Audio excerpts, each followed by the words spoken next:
নমস্কাৰ, মই জাহ্নৱী ডেকাই আজি শিক্ষক দিৱসৰ এই পবিত্ৰ দিনটোত মোৰ শ্ৰদ্ধাৰ প্ৰতিগৰাকী আনুষ্ঠানিক আৰু অনানুষ্ঠানিক শিক্ষকৰ প্ৰতি আন্তৰিক সেৱা নিবেদন কৰি এটি স্বৰচিত কবিতা পাঠ কৰিবলৈ আগবাঢ়িছোঁ।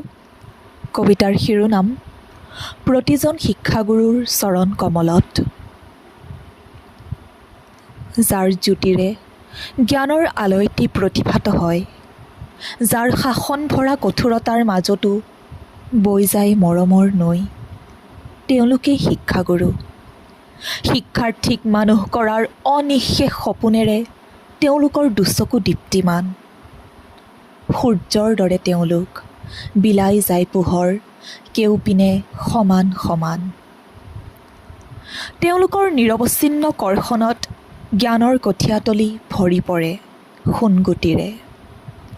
হেঁপাহে ডেউকা মেলে, গগনাভিমুখী মন উৰা মাৰে, দিদৃক্ষু হৈ সপোন সাকাৰ কৰিবলৈ। শিক্ষক যেন পবিত্ৰতাৰ প্ৰতিমূৰ্তি, সাহস উৎসাহ আৰু প্ৰেৰণাৰ অনন্য উৎস এটি।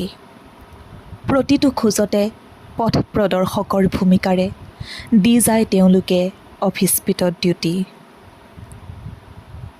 শিক্ষাগুৰুসকলৰ আশীৰ্বাদৰ শীতল ছায়াই উজু কৰি তুলি ধৰে কণ্টকময় জীৱনৰ দুৰ্গম পথ।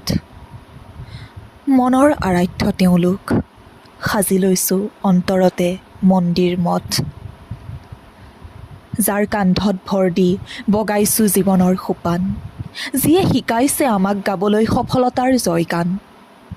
সেই দেৱতুল্য মোৰ প্ৰতিজন শিক্ষাগুৰুলৈ নিবেদিছোঁ শতকোটি প্ৰণাম। নমস্কাৰ।